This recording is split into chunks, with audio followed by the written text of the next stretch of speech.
guys, it's your girl Victoria back to you with another review for Married at First Sight, Season 16, Episode 8, called Poised for Battle. Ain't nobody poised, okay? Ain't nobody poised for battle, okay? Nobody want no smoke. I don't know what Pastor Cal was talking about. All these couples just need to go to trash. They just need to call it quits and let this season be done. First time in Married at First Sight. Let's just cut this season out, okay? I think by now, me and all the other people who review Married at First Sight on YouTube, we're just done at this point because I don't know what's going on this season. I don't know what's going on with any of these 10 people on this damn show. Let's just get into it. So we're at day 9 of marriage, okay? And we already need to, call divorces for all 5 couples. So we start off with Nicole and Chris. They go to see Chris's house. It's plain, no decor, no real decorations, no theme to his apartment, whatever. But she does meet the dogs. I guess Coda's the one that's in heat or whatever the case may be. Because Coda, I don't know if it's a boy dog or a girl dog. Either way, Coda, however you say it, humping all over the place, humping the bed, humping the couch. So, Nicole's kind of seeming like, this is kind of interesting. I hope what the dog's doing means that Chris is going to bet.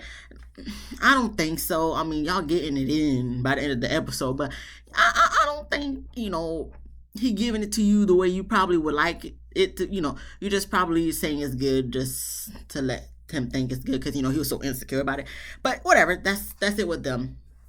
We then move on to McKinley and Dom. They go to Dom's house and Chris is already in the type of mood because she wasn't feeling his place too much. So he feels like a big loser, since she has an apartment, he just has a basement. So as they're going around, he's seeming very uninterested in anything that she's trying to show him. So that in turn makes Dom, not really like the interaction because she wanted him to be more into the space, like I guess more Snoopy into what she got going on, but he's already in a mood, so that makes her more into a mood because she was in a mood of seeing his place. So now that she's seeing that he's not really giving her what she wants him to give of like excitement for seeing her place, so she in a mood, she moody, whatever. For me, I'm like, the tension is thick. It's hella awkward between them, the interaction. It went from being cool, calm, collected to, ooh, I don't want you back until you want me, to now both of y'all don't want each other. So, like she said, she wanted him to see more of her stuff, and he's just like, oh, it's nice, yeah, it's nice. They look at the closet. She's like, I need it to be double that size. It's too small. But I guess coming from his closet, he doesn't see it as small. He sees it as big, because I'm pretty sure the closet she has in her apartment is bigger than his closet that he has in the basement. So he doesn't, he just letting her talk at this point. He's trying to compliment, give her what she wants. Like, oh, it's very white. And she's talking. But it's just like I said, the tension is so thick. It's awkward interaction. So this whole scene was very dry. And she says, she asks him, could he see himself living with her, like after the 8 weeks, if they, make it through the 8 weeks? And I'm like, why you even bringing this up? Y'all not going to last no 8 weeks. I guess she's trying to make conversation, but why are we saying false things? Like, he's going to be living with you when next week, you about to probably tell him y'all need a divorce. So anyway, he just says, who knows? Because he already knows it's not going to work out. Okay, it's not going to work out. He knows it's not going to work out. So at this point, what y'all talking for? There's no need to talk, but I know y'all trying to get through this experiment.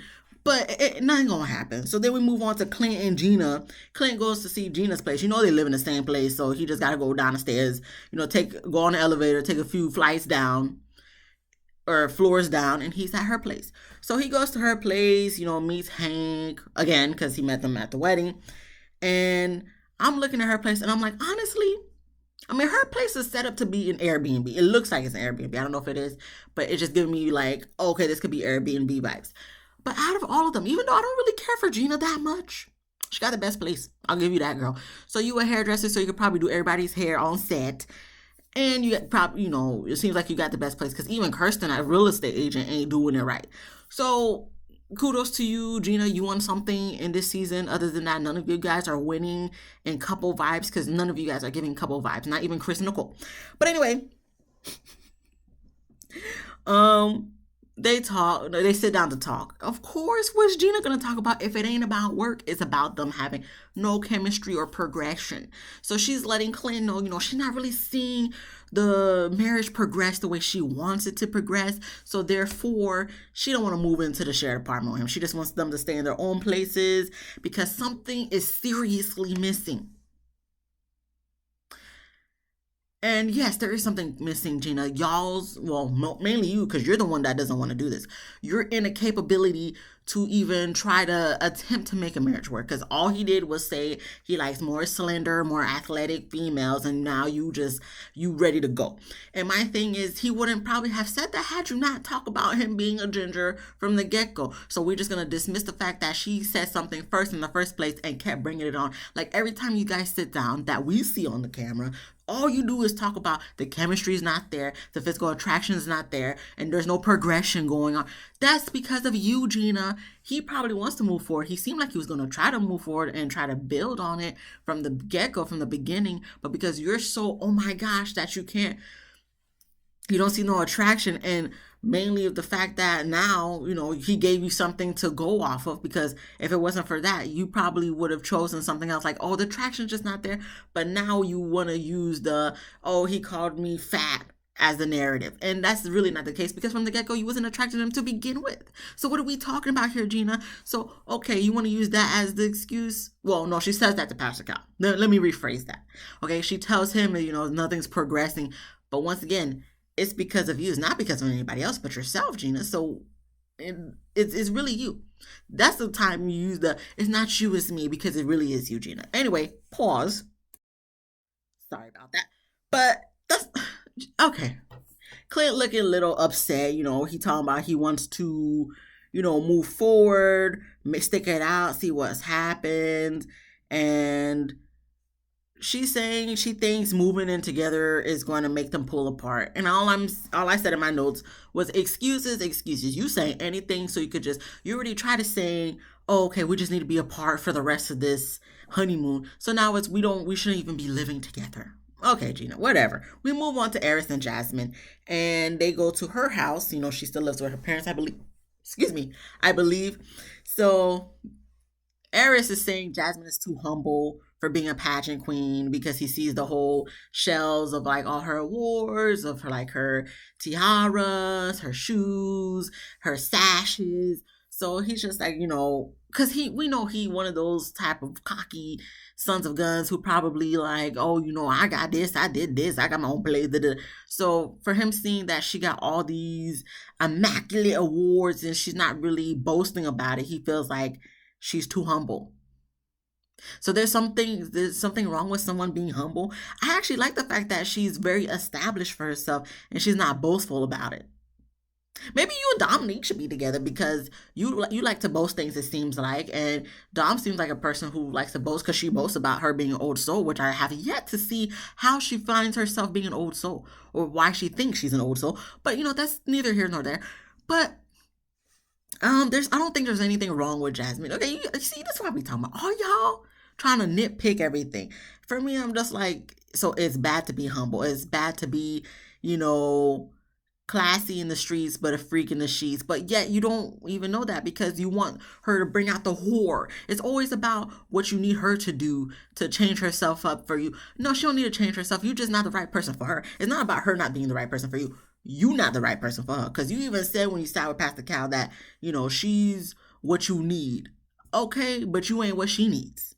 Okay, anyway, other than that, he also lets us know that he told the experts he wanted a black queen and stuff, and they literally gave him a black queen. And I felt like that was a little bit of shade, because you're saying they literally gave it to you, so that's not what you really meant. Like your own black queen, what you think is a black queen. So she's a black queen, but she ain't your black queen. She ain't a black queen for you. That's what I was the vibes I was getting, because I'm just like, it seems nice what he's saying, but why am I taking it in a different way? And this is Eris. He's trying to think he's being nice, but in the reality, we're reading between the lines. We see behind the words he's saying. So therefore and such, I don't know what he's talking about. I don't know what none of these I don't know none what other these 10 people are talking about. I'm so jumbled in my words, because it's like I don't know what to say at this point, because I really want to be like, Do I want to keep watching? And I am. You know, I'm gonna watch. But at the same time, I'm just like, this is not what I signed up for. I didn't sign up for nothing, but this is not what I signed up for. So, other than that, they finally go to see the dogs. Aries is feeling a little intimidated because he's traumatized by his past with dogs. Because back when he was little, a dog done scratch him in the forehead.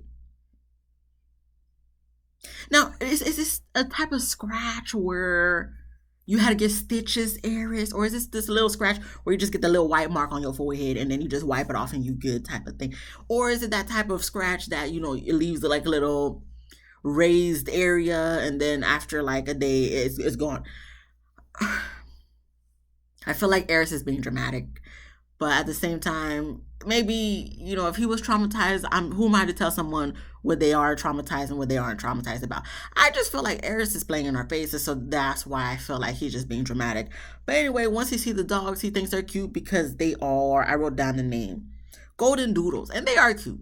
The puppies are cute, the mama's cute, that's fine. He seemed like he warmed up to them by the end of the visit. So Jasmine let us know that it made her more attracted to him. I'm gonna need you to stop being attracted to Eris, to be honest with you, because everything, everything he does nice or whatever says nice is making you more attracted to. No, I mean, I'm glad you told us. I hope you didn't tell him because he already got a big head enough as it is. So you tell him that he's probably gonna think, oh, she thinks I'm a 13 now instead of a 12. Jasmine, no. Don't please. Oh, all right, you're more okay, but don't make this you. See, I'm stuck on my words because I'm just like, please, Jasmine. I just hope this doesn't make you blind to all the other red flags that are coming. This is why my lights are red this week because this season is a big X for me at this point. This season needs to go. Okay, I'm ready for when we're at past decision day, when we're at the Where Are They Now episode. I'm ready for that because I don't know what's going on here. Because we're going to move on to Shaq and Kirsten next. She's a real estate agent. That's what it says on her line thing, on her description. And they go to her place and I'm like, did you just ask one of the realtor people, the company that you work for, to just give you a keys to an apartment and then you're just going to move all your stuff in the closet to make it look like you live there, but you really don't? Because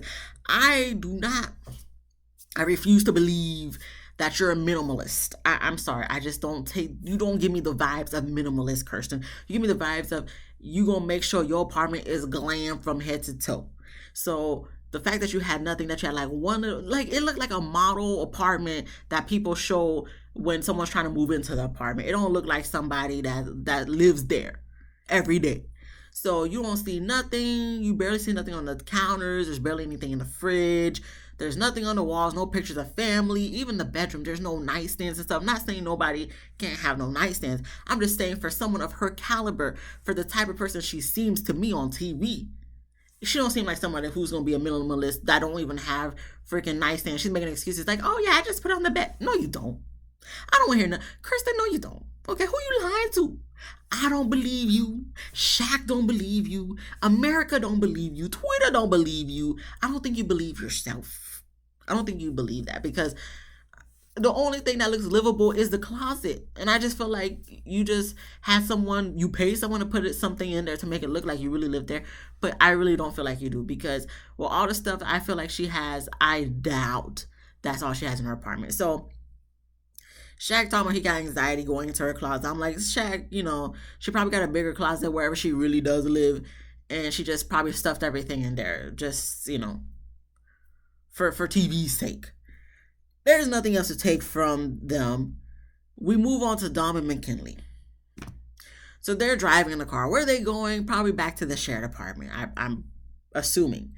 So they're kind of not talking at first. And I'm just like, once again, here we go with the awkward couple.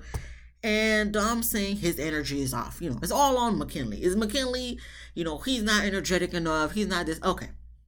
So McKinley then says she just doesn't like him. Everything that he does, she doesn't like. So he doesn't know what to do. Because, he has 2 dogs, I believe, back in Detroit, I think is where he's originally from. And she has yet to ask about the dogs, to ask how they're doing or to see a picture of them. So then she in turn says,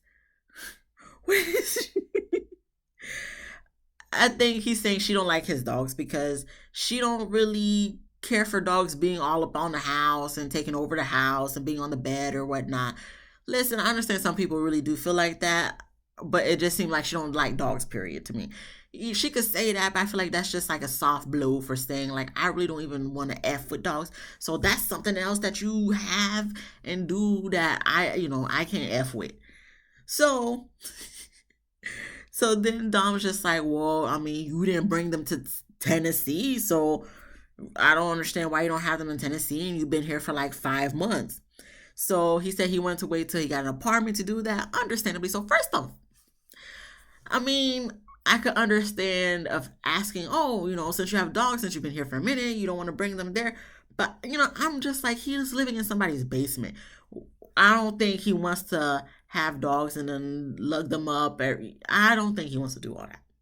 I mean, if he's in the basement, if they have an opening, he could just take them to the back. But he's not living in his own place. So understandably, so he don't want to have to bring those two dogs. And if he goes out, they have to take care of the two dogs. So I think he's just like, let it stay with my peoples for right now, back in Detroit. So when I do get, I can understand his reasoning for that. But Dom's not really understanding. But then again, she probably don't even understand why he has dogs or why anybody has dogs. So therefore, I don't know what Dom is saying.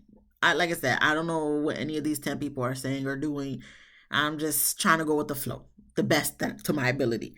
So then he keeps going on a tangent saying, money's not a problem. He does well in cannabis. I'm like, oh. I mean, I forgot what his little job title says, but oh, you're in the dispensary world. Interesting. I mean, from what Pastor Cal said at the end of the episode, I mean, you got money, you ain't broke, so that's something. Yeah, I'm very intrigued. I'm pretty sure a lot of other people are very intrigued. And I know some people feel like I was wrong for thinking what I thought about Steve last season. But maybe this one is the actual person who actually makes money compared to Steve No Jobs. So I'm hopeful this season about his finances versus Steve, and if he don't want to spend his money on an apartment when he was trying to get on Married at First Sight, then it is what it is. He's a single person. Who he got to live with? Who he trying to impress? Not you, Dom. What is there to impress? Anyway, so he doesn't feel good where they're at, him and Dom. So he doesn't appreciate that, like I said back few seconds ago, that she don't be asking about the dogs or she even asked to see a picture of them, which I'm like, yeah, I can see where okay, you're all right, I'll give you that. McKinley, I'm more so on his side than her side, because I just feel like she's just being a brat about this whole situation. But then again, she didn't even want to be on this show. It's just really her mama. So I mean, are we really to blame her? It's really her mama's fault.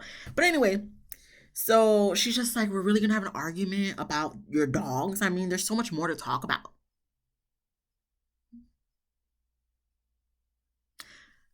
McKinley, to be honest with you, bro, that's one of the bro, since she likes to say bro, so let's say bro.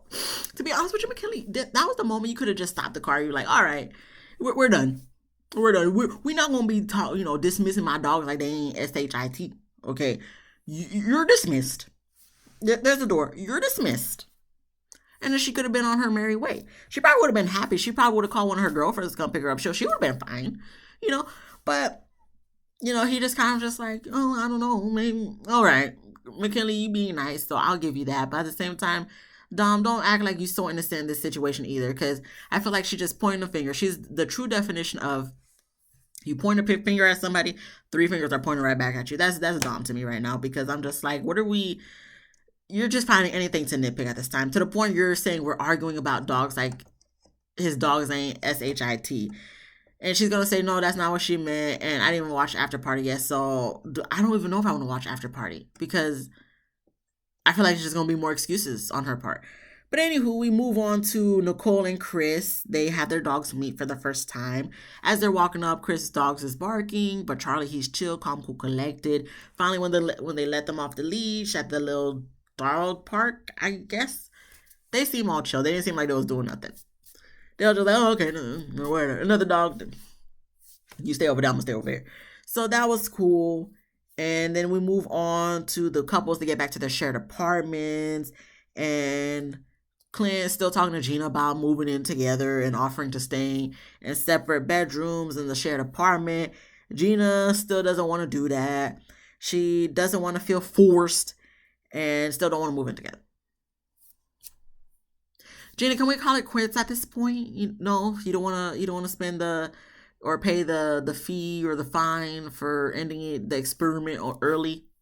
I mean, I understand that's a hefty fee to pay, but at the same time, please let's not drag this. Please let's next episode. Please let's end it because Dom about to end it, so I'm gonna need you to end it too because I'm not trying to go through the rest of this whole like we're only 10 days in, and this is a 2 month process. We're like not even 2 weeks, and we're already on episode 8. Gina, please, for the sake of America, for the sake of the world, everybody who else who's watching this who's not in America, please let's nip this in the bud.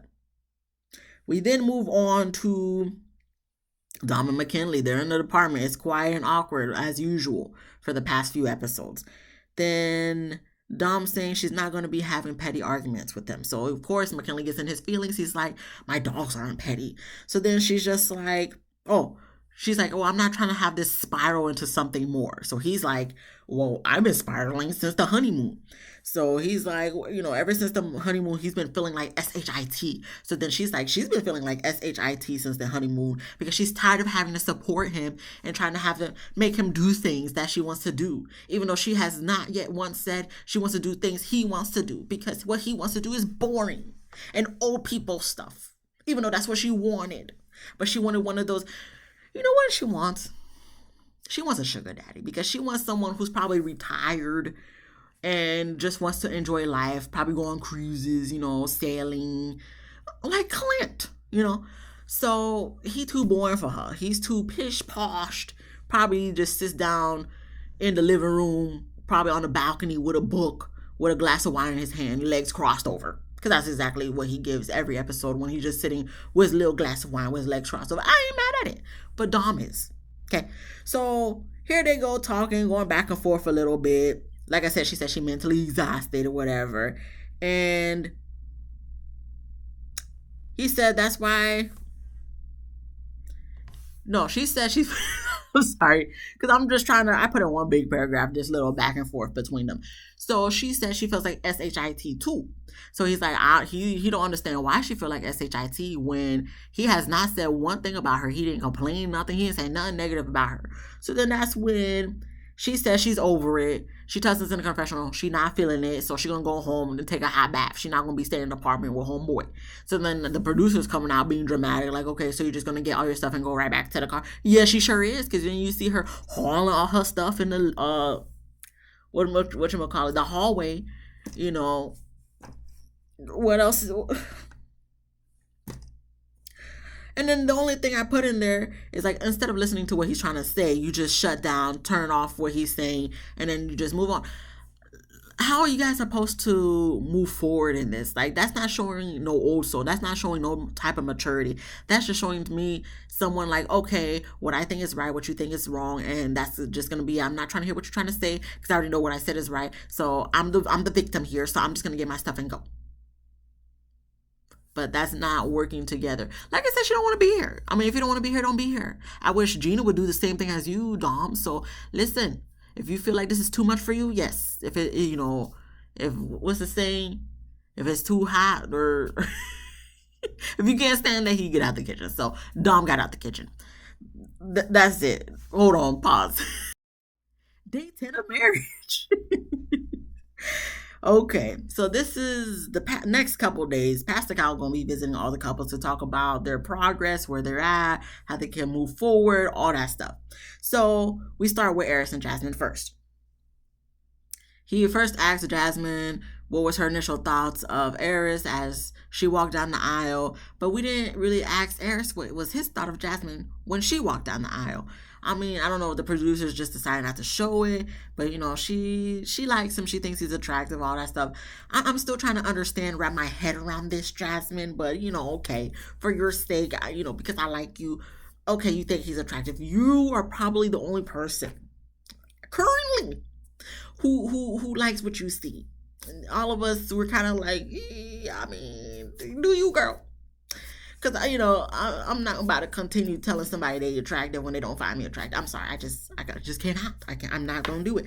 But anywho, we then get to Jasmine, not Jasmine, but Eris's issues of, he not really feeling it for Jasmine like that. He thinks she's an attractive woman, but just not the attractive woman for him, because she not his type. Because, he like the big booties and her booty too small. So then I guess Jasmine lets us know, Pastor Cal know, and Eris know that she just wishes he would rip her clothes off. Jasmine, you should have just I'm not saying you should have had sex with homeboy, but if that's how you feel, then why don't you just let him do what he wanted to do in the beginning? Because that's what he seemed like all he wanted. But you were just kind of like, no, I'm kind of slow for that. But I don't. You guys probably would have ended up like Paige and Chris if you did give it up too soon. But at the same time, like now you in a position you want him to rip your clothes off, but it seemed like that's what he was trying to do in the beginning of the honeymoon. But I guess she was just too slow to. But now you missed him. Okay. But he was just trying to do it just to see if he'll be attracted to you after having sex, just like Chris from season 12. So it's probably best that you didn't do it, Jasmine. So let's not try to be like you want him to rip your clothes off, because I feel like he got a lot of things to work on first before he could even get to that golden part at the end of the rainbow. Okay. Okay. Okay. I'm just like, Jasmine, I like you so much, and I'm gonna keep saying this, but I'm gonna need you to pause on just showering him with compliments, and you want him to do this and stuff, like, cause he ain't giving you none of this energy back. Please, Jasmine, please, I'm begging you, please stop. Please stop, because Aris ain't doing nothing for you. Not one thing. And I don't even like the fact that Pastor Cal even asked her to say nice things about him. She been saying nice things since day one. And his things, he asked Eris to do the same thing. All he did was superficial stuff. It was nothing like, oh yeah, you seem like the perfect girl for me. He said at the end that she's what he needs, but she's not what he wants. He don't say the want part, or from what the producers portrayed, but that's what he probably wanted to say. That's not what he wants. So he just said, oh, he knows she's a good person. She's good with her family. And I'm like, okay, none of this is making me melt. And I hope none of this was making Jasmine melt either. It's talking about, oh, if we have kids, he knows if he dies, the kid's going to be good in good hands. What does this have to say about you and her connecting? How are we going to get to the point where we have kids, Aris? What are we talking about here? You going to have to, well, I know there's other ways to have kids, but you're going to have to at least try to have sex first. So how are we going to get to the point? You already talking about kids. How are we going to get there, Aries? What do you mean? So all this stuff that he was saying, I'm just like, you ain't saying nothing, not one damn thing. You not saying one, because all that stuff. I'm looking at my invisible watch, and I'm just like, is it supposed to make her panties wet, Aries? Because it is not. I hope it's not, for Jasmine's sake. But for me, I'm just like, this is not making me like, oh, back like season 11, Woody and Amani, you're just like, oh. But like for Aries, I'm like, I'm not feeling nothing. I'm just feeling like crickets, legit crickets. So Pastor Cal just advised for them to work on their physical contact, and that's it. Nothing else to take from that. I think that's the last time we even see them in this damn episode. We move on then to Clint and Gina next, sitting with Pastor Cal, and Gina's still talking about this dang fat comment, that his comment on the honeymoon still struck a chord, and I guess she can't move past that. But I thought when him apologizing and you guys both agreeing to move forward was the end of that, the dead of the situation. But no, it's to the point where now it's affecting you guys to move in, when before you were just saying the physical attraction wasn't there, which you've been saying since day one. But now to play victim, you're going to tell Pastor Cal, oh, it's because of the fact that, the comment of him calling me, not slender or athletic enough, it struck a chord. So it seemed like Pastor Cal was trying to point the finger at Clint, saying he was wrong for even saying that. Clint said he already said his dues and apologized. And let's not forget that she called him a ginger. So then that's when she wants to say, well, saying ginger, everybody says that. So, but when you talk about somebody's weight, that's something different. Really, is it? Why? Because you're offended by the fat comment and you don't see why he can't be feel offended about the ginger comment. Like, why are we still having the same conversation every week? It's because you was offended by that, but because you said it to him, you feel like, oh, for you it's worse than what he feels. It could be the same thing. You guys could both have the same feelings about two completely different things. You may see it as, oh, that's not a big deal, but then he may see the fat comment as not a big deal. He already apologized for that, but it doesn't seem like you have yet to really apologize. You just said, well, I'm sorry if you feel offended, but we use that in the hair world all the time. Just because you're using the hair world, it doesn't make it right, Gina. So I'm tired of you using an excuse, because if you were to use an excuse about the fat comment, you and all the other girls on this damn show would be like, oh my gosh, but that's still wrong. We are real bodies, okay? Every body is a real body, okay? I mean, natural body, that is. Because natural bodies come in all different sizes and shapes, Nicole. Okay, people are slender. I have a cousin. She been skinny all her life. She tries to gain weight, but she can't gain weight. But she looks good with the skinny. It looks good on her because she still got a little booty at the back. So it's still a natural body. So all bodies that you're born with is natural. I don't know what Nicole talking about. I don't know what Gina talking about. Like, this is stupid. This is ridiculous.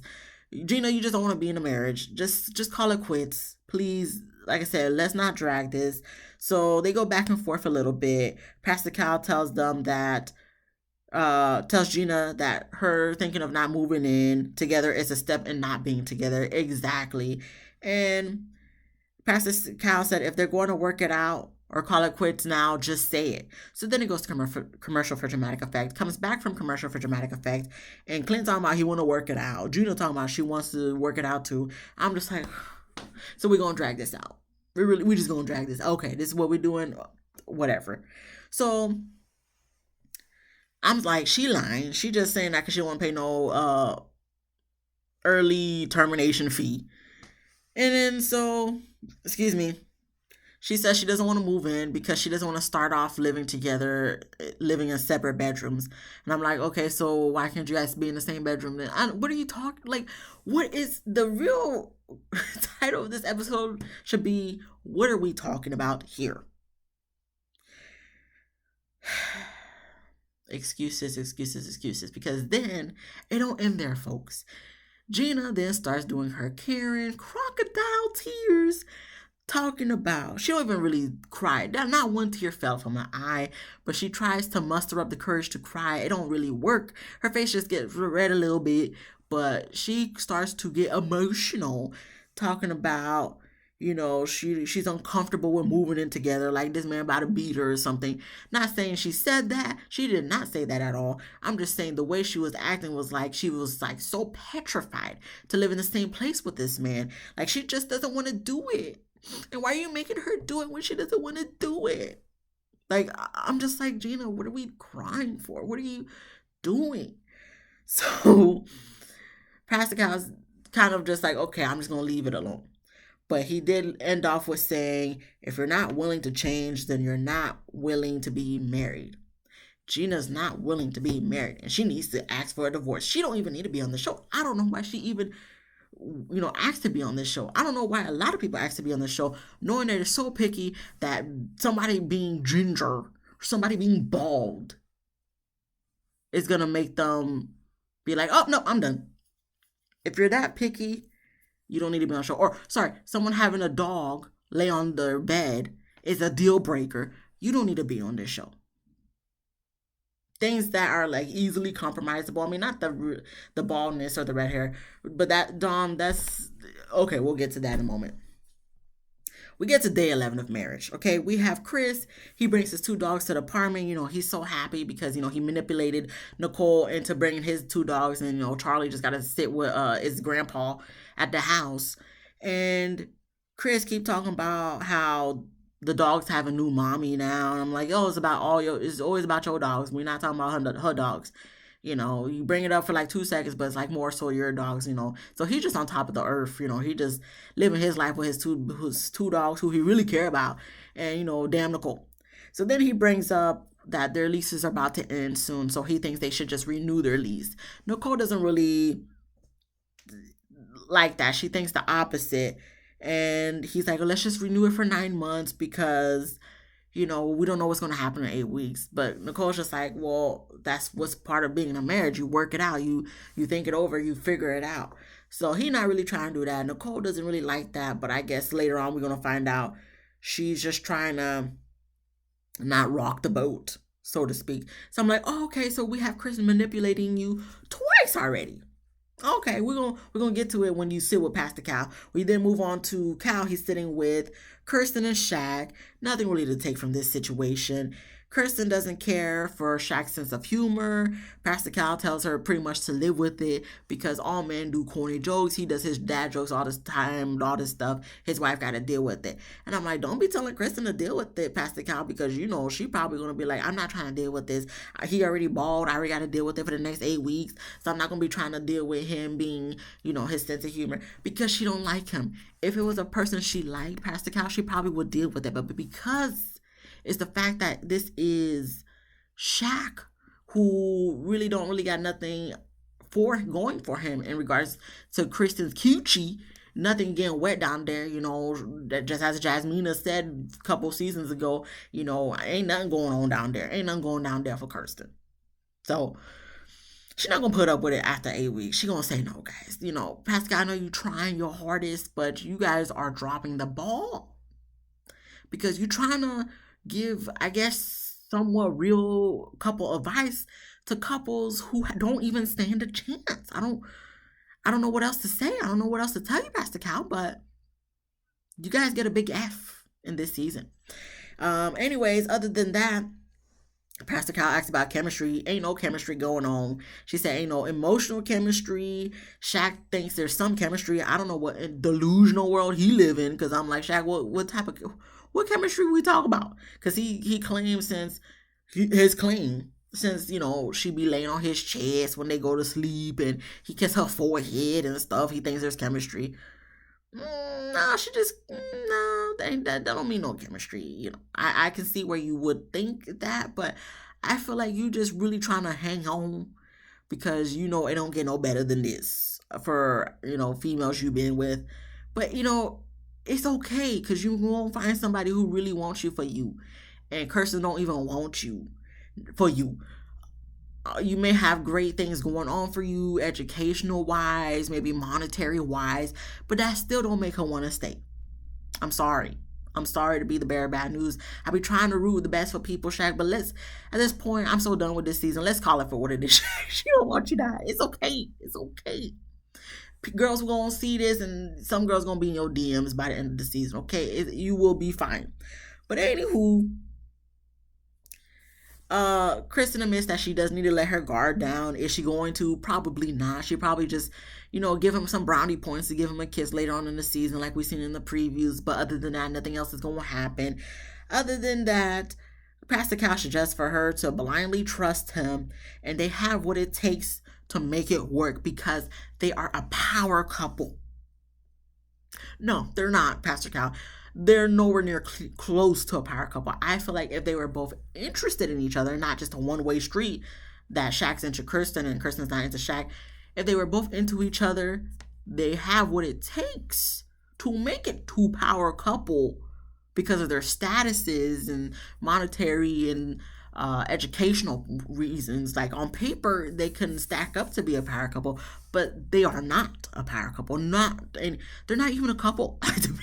They may be married, but they ain't no couple. Okay, I don't see a couple as this. This is not it with no type of chemistry at all. Okay. Other than that, we move on to day 12 of marriage.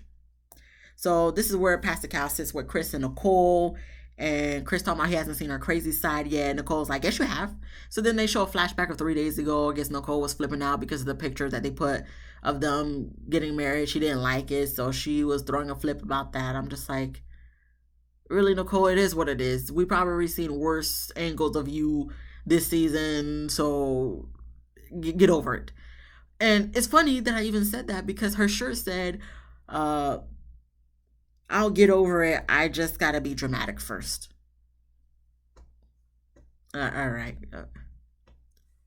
Okay, anyway, so we then get to them talking about renewing their leases, and Chris is talking for the both of them. Yeah, we both decided that we're just going to renew our lease because we don't know what's going to happen after the 2 months. Pastor Cal doesn't agree with that, and Nicole liked the fact that he said pretty much what she thought, like, no, we're in a marriage, let's make this work. And then Pastor Kyle's claiming, oh, after the decision day, they stay together. They're going to be making excuses to see each other again. Maybe Nicole will try and make excuses to see Chris, but Chris might just be like, nah, I'm good with my dogs over here. We're good. I'll see you next week. I'll see you on the weekend. Try to be a weekend type thing. And he said they're going to, do sleepovers at each other's houses. But I'm like, okay, but on the weekend, because you're going to be good with your dogs during the week, right? Okay. Anyway, so moving on from that, Nicole asks Chris every day if today was the decision day. Would you say yes? Pascal was like, you might not want to do that because what about on the day where you guys are mad at each other and it's going to be no, then what? Is that just going to be it? So Nicole lets us know in the confessional that she hears what Pastor Cal's saying, but she's still going to do whatever she wants to do. She's still going to ask him every day because F it. That's what she want to do. Yeah. Nicole's crazy. But also Chris is a manipulator too, so... And also Nicole don't want kids, but Chris wants kids. Also Nicole wants to get together or live together post decision day, but Chris don't want to. So I can already see this is his way of like slowly starting to ghost Nicole. Because as everybody says on Twitter, yeah, she is clingy. She does give very much clingy vibes. But at the same time, Chris seems like a problematic person at the same time. So yeah, this is not gonna work. I agree it's not gonna work, but Chris got some issues too. I see manipulation already twice, so that's already strike two with me. But then we're gonna move on. Anything else to take from? Oh, they had sex. Congratulations. And she said after Pascal leaves, they might have sex again. All right, all right. That's probably why Chris don't want to, move forward. I don't know. Anyway, lastly, I'm so sorry. This is a long review. We get to McKinley and Dom. Dom telling us before they even sit down with Pastor Kyle, she's big on positive vibes only. And Mac's low energy is not things that she needs in her life. You're complaining, you're low energy. Your lack of commitment. It's not things McKinley needs in his life, Dom. So, he's not the only one to blame here. You are to blame too. So they sit with Pastor Cal. They're on opposite sides of the couch. That's already a red flag. Okay. So that's when Pastor Cal makes the little title of the episode, poised for battle. Yeah, okay. And Dom lets Pastor Cal knows that the dogs on the bed is a deal breaker for her. Did you really tell him this? Because I'm like, that's a very specific deal breaker. Pastor Cal was like, this is something that could be compromised. Because he asked McKinley, like, do the dogs need to be on the bed? He's like, they don't have to be on the bed. Okay, it could have been compromised. So you're just pulling anything up your booty cheeks to try to say, like, okay, this is not going to work with McKinley, when technically it could if you really wanted it to work. So then we get to Pastor Cal telling them that they both got what each other asked for. And that's when Dom was talking about, McKinley doesn't have his own place. He lives in a basement. Pastor Cal was like, so what? That's what I said last week. If he's single, he just moved. Nobody's going to be in a rush to really get an apartment when they got it good where they staying at. Especially if they don't got no reason to. Like, I don't got no girl, I don't got no wife, maybe when that time comes, then we could work on getting our place together instead of having to worry about each other's leases, da-da-da-da.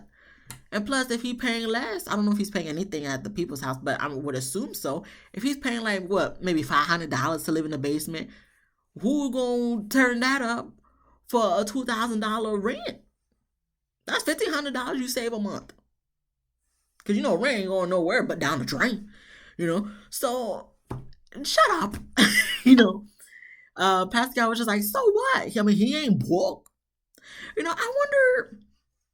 I'm not saying they should, but I wonder if she saw his bank account because I feel like he got little coins in his bank account. If her mind process and thought would change, probably not because he still ain't doing what she need him to do for her because she ain't worried about what she could do for him. She just only worried about what he could do for her. She needs a sugar daddy. Anyway, so Dom then makes McKinley say feels like he's being judged. Then that's when Dom wants to admit that it's a turnoff and wish he had 4 roommates instead of living in the basement. In my head, I'm like, essentially that's kind of the same thing because you're still living with somebody. It's just different dynamics of your room is next to that person instead of your room being under that person. Whatever. So I guess McKinley tried to interject, but then that's when Dom said, "Let me get word for word because I did write it down." Dang, can you let me talk, bro? Jeez Louise. I didn't interrupt you. So that's when McKinley's like, you're right. I'm sorry. I'm like, oh, okay, so we calling each other bro now. Huh, bro? Really, bro? Once again, that was one of those moments. I'm like, okay, Dom, you're dismissed. You don't want this. Let's the door, please. Let's just end it for what it is. Okay. So I put in my comment, I'm like, girl, go home. So that's when Pastor Cal was just like, what does she want to do? Because he was over at that point, just like I was over it, just like America was over it, Twitter was over it, everybody in the whole world was over it. So Dom says she's over it. Pastor Cal says, what does that mean? I'm just like, exactly, because you talking about you old soul, but you giving very much teenager vibes. Like, I'm done. I'm annoyed. I'm over it. Can we be articulate? Can we be specific? So, of course, for dramatic effect, that's where the episode ends. And that's when we get a preview of next week. I guess that's when they're going to have the housewarming parties. And Eric's going to be telling his hating ass cousin they're having a housewarming party. And she's going to be talking about she not going to the housewarming party. And I'm like, thank you. Don't come. We don't want you anyway. And then we're going to see Jasmine talking to people about the hating ass cousin. Don't like her, think she fake and whatever. Girl, Jasmine, don't be worried about it. Don't be pressed about the hating ass cousin. The hating ass cousin, listen, she probably don't want to go because she got an appointment at the breast consultation to see if she can get a supportive bra. Don't be worried about her, Jasmine, okay? Let her do her, you do you, okay? Because at the end of the day, she's still going to go down into season 16 of Married at First Sight as a hating ass cousin, so you will be fine, okay? You probably one of the favorites of season 16, so don't be worried about her, Jasmine, okay? And the other thing I took from it is Dom's still gonna be talking that gibberish crap, and we don't care. Okay, that's the end of the episode, guys. I'm exhausted. There's so many more episodes of the season to go through. Am I ready for it? Can we compile the rest of the episodes into just one episode? Because I don't know if I could give the energy like I did for this hour-long video for the next couple months. I'm gonna try though. That's it. If you like this video, please give me a thumbs up. If you laughed at least once, please subscribe. If you didn't laugh, please come back next week. Hopefully I can make you laugh. Please comment what you thought of this episode. And other than that, be easy breezy lemon squeezy. Have a good night. Until the next one, guys. Peace.